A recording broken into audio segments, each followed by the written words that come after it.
A narcissist has to stay in control of the situation and keep getting supplies from you at all times, especially when you are not in their physical presence. They have to influence you to keep you under their thumb. One of the easiest and best ways to do so is via text. When they can't control you directly, they control you through their weird texting habits. First, texting nonstop and demanding constant attention. Narcissists disregard your boundaries, including your time and activities, prioritizing their need for constant attention. They believe they own you and demand your attention at all times, viewing any diversion as disloyalty. This leads to constant texting and intense interactions, making you feel anxious and dependent on their validation. They manipulate you into a cycle of addiction to their attention, and when they lose interest, they abruptly withdraw, leaving you in emotional chaos and exacerbating feelings of anxiety and stress. Their texting habits manipulate your biochemistry, leaving you feeling ignored and craving their validation. Second, making you feel ignored by not responding.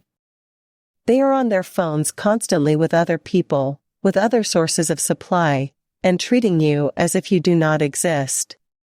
Or they would be online, and you would be online as well, but they would not respond to you. When you are expecting some kind of response from them, they make you feel ignored, and this ignorance is what kills your self-worth. When a narcissist does this, they are confessing that they do not consider you as an important part of their life as you consider them. They do not care about you.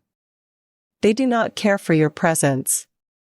They don't see you as a valuable person that they are attached to. They just caught your attention. They got you in the trap. They sealed the deal. Now that you are theirs, they don't have to care about anything else because they know they have you. And this is one of the ways of devaluing you so that you can keep begging, you keep asking for that attention. You keep questioning yourself. What did I say wrong? What did I do wrong that made you do this? That made you ignore me? Do I need to change something in my behavior for you to change it? For you to become the person that you were in the early stages of the relationship? That is the kind of justification, rationalization, and thinking that happens in our heads when this kind of devaluation victimizes us. Third, exploitative sexting. Sexting is another behavior, the texting behavior of a narcissist. Now, there is nothing wrong with sexting, but when it comes to a narcissist, their texting is all about sexting, especially quite early in the relationship. Just right after the initial contact, they send provocative images and expect you to send the same without caring about how you feel or knowing if you want to do this or not. They just somehow want to jump in and open your clothes via text. That's what's going on, and that is what they do.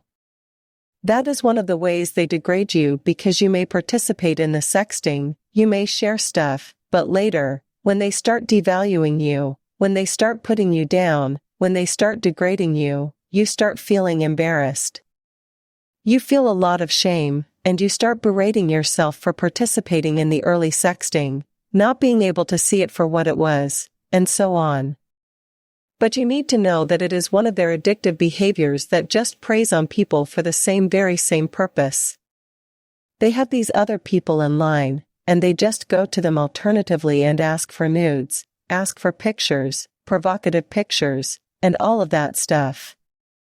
Once they get them, they use this person and the pictures and then forget about this person forever or temporarily until they need them again and come back. Fourth, rare, heartfelt conversations. Some other time, they would reach out and have a very witty, fun-filled, heartfelt conversation with you. You would feel connected, and you would feel seen. They do it, especially somewhere near the devaluation stage where this is given as bread. Probably they are in a good mood, or they want something from you, or they want to prevent you from leaving. There is some kind of ulterior motive that you can't see. But this texting is quite witty, fun-filled, and connected. It feels heartfelt, but it's not. And ultimately, it is just one of those special and unique experiences that you have that makes you feel fulfilled, but then they deprive you of the same. And this kind of conversation either does not happen again throughout the duration of the relationship, or it happens after a very, very long time when they want something from you and they know they won't get it easily. What it does to you is that it just reinforces your trauma bonding. It makes you keep coming back and craving the same intensity that you felt once in that conversation. It increases your cognitive dissonance, and you ask questions like, well, maybe he is not that bad. She is not so narcissistic. Why else would she or he have such a heartfelt conversation with me, through text? They don't see you at all. It's just more about how they feel and what they want once they get it. Done. Fifth, they leave you hanging.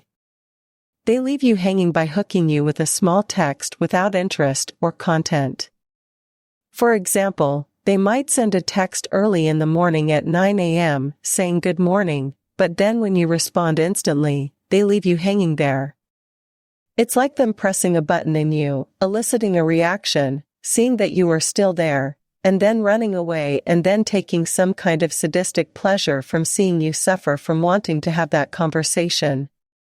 This mind game of back and forth, push and pull drives a person crazy because you do not know how to respond to this kind of behavior. You do not know where you are. You don't know what your status is. You don't know where you stand in this relationship. You don't know what's happening because it's confusing. They would ignore you, and if you ignored them back then, they would come in and drop this little text. Hi. Hello. Good morning. Whatever. You respond, and you think maybe now they have realized, and then they drop you like a hot potato, and it is the same pattern again. It keeps happening over and over again until you just feel like you have turned into a shell of yourself.